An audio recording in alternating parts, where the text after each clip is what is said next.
Obstacles in delegation of authority, अधिकार अंतरण के मार्ग में कठिनाइयाँ। तो अधिकार अंतरण के बहुत से लाभ हैं, लेकिन लाभ होने के कारण साथ साथ में इसमें कुछ दोष भी हैं। ठीक है, इन दोषों को हम क्या बोल देते हैं, इनको बोल देते हैं कि अधिकार अंतरण में कठिनाइयाँ। तो अधिकार अंतरण के समय कुछ कठिनाइयाँ हैं, कुछ समस्याएं पैदा होती हैं। वो किस कारण से है? वो जो अधिकार सौंपना चाहता है व्यक्ति, वो अधिकार सौंपने के लिए तैयार नहीं है। इसी प्रकार अधिकार लेने वाला व्यक्ति भी अधिकार लेने के लिए तैयार नहीं होता है। इसी को हम बोलते हैं कि ये इसके मार्ग में कठिनाइयाँ हैं कि अधिकार सौंपने वाला जो अधिकारी है वो अपने अधिकार क्यों नहीं सौंपना चाहता है, और अधिकार लेने वाला व्यक्ति जो है अधीन कर्मचारी, वो अधिकार लेना क्यों नहीं चाहता है, उसके क्या कारण है। तो पहले हम देखते हैं फ्रॉम द डेलीगेटर्स। अधिकार सौंपने वाले की ओर से, जो अधिकार सौंपने वाला व्यक्ति वो अपने अधिकार क्यों नहीं सौंपना चाहता है, तो इसका कारण है number 1, unfamiliarity with the art of delegation, अधिकार सौंपने की कला की कमी। तो कई ऐसे अधिकारी भी हैं जिन्हें ये मालूम नहीं होता कि किस व्यक्ति को क्या कार्य सौंपना है और क्या अधिकार प्रदान करने हैं। ऐसी स्थिति में अधिकार एवं दायित्व में संतुलन स्थापित नहीं हो पाता, और जिसके परिणाम स्वरूप अधिकार अंतरण असफल हो जाता है।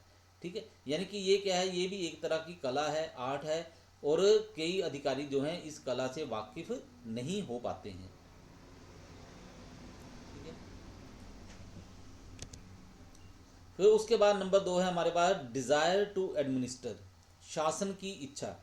कई अधिकारी अपने स्वभाव के कारण दूसरे व्यक्तियों को अपने अधिकार सौंपते हुए झिझकते हैं। वे चाहते हैं कि सभी निर्णय वे स्वयं ही लें और अन्य व्यक्ति केवल उनके निर्णयों की वास्तविकता में बदलने का ही काम करें। ऐसी स्थिति में अधीन कर्मचारी हतोत्साहित होते हैं, और जिसके परिणाम स्वरूप उनकी कार्य कुशलता में कमी हो जाती है। ठीक है, तो कई अधिकारी क्या चाहते हैं कि शासन जो है वो खुद ही करें। ऐसा नहीं है कि हम अपने अधिकार दूसरों को दें और वो दूसरा व्यक्ति जो है अपनी मर्जी से काम करना शुरू कर दे। Number 3, lack of faith in subordinates.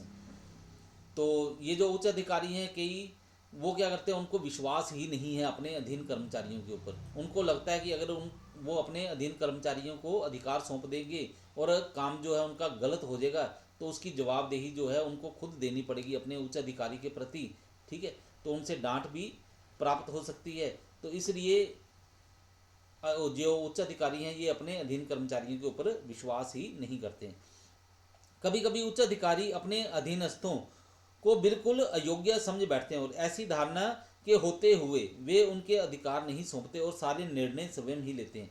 सारे निर्णय स्वयं लेने के कारण उनका कार्यभार बढ़ जाता है और निर्णय लेने में देरी होने लगती है। नंबर 4, साइकोलॉजिकल बैरियर, मनोवैज्ञानिक अवरोध। कई बार उच्च अधिकारी अपने आप को संस्था का एक महत्वपूर्ण अंग समझने लगते हैं, जबकि ऐसा सोचना केवल उनका भ्रम ही होता है। वे सोचते हैं कि उनसे अच्छे निर्णय कोई नहीं ले सकता है, और यही बात उन्हें अधिकारों के भार अर्पण करने से रोकती है। Number 5, fear about his position, अपनी स्थिति के बारे में डर। अयोग्य अधिकारी सदैव अपनी स्थिति के बारे में चिंतित रहते हैं। वे समझते हैं कि यदि अधिकारों का भार अर्पण कर दिया गया तो उनके अधीन कर्मचारियों की योग्यता प्रकाश में आ जाएगी और उनकी अयोग्यता का पता चल जाएगा। वास्तविकता पता चलने पर संस्था से अपनी छुट्टी होने के डर से वे सभी अधिकारों को अपने पास ही दबाए रखते हैं। ऐसी स्थिति में अधिकारी एवं अधीन कर्मचारियों दोनों की कार्यकुशलता में कमी आती है। ठीक है, तो कुछ अधिकारी क्या है, वो डरते हैं कि अगर हमने अपना अधिकार जो है अपने नीचे के अधिकारियों को सौंप दिया, नीचे के कर्मचारियों को सौंप दिया, अगर उन्होंने उनसे बेहतर काम कर लिया, अच्छे ढंग से काम कर लिया, तो उनको उनकी पोस्ट पे बिठाया जा सकता है और उन्हें खुद को बाहर का रास्ता भी दिखा सकते हैं। इसलिए वो अधिकार सौंपना ही नहीं चाहते। Number 7, tradition of enterprise.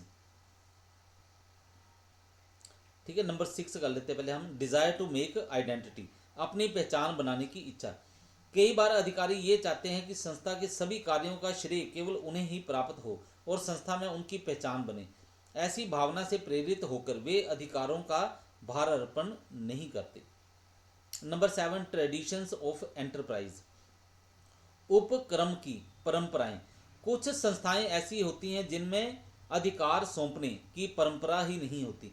ऐसी संस्थाओं में जो भी नया अधिकारी आता है वह उस परंपरा पर अमल करता है और अधिकार अंतरण में विश्वास नहीं रखता।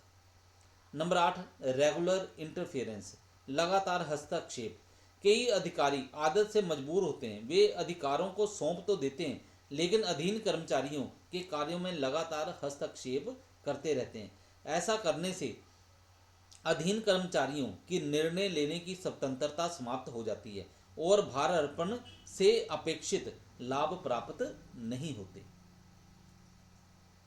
उसके नेक्स्ट है फियर ऑफ मोर रिस्क, अधिक जोखिम का डर।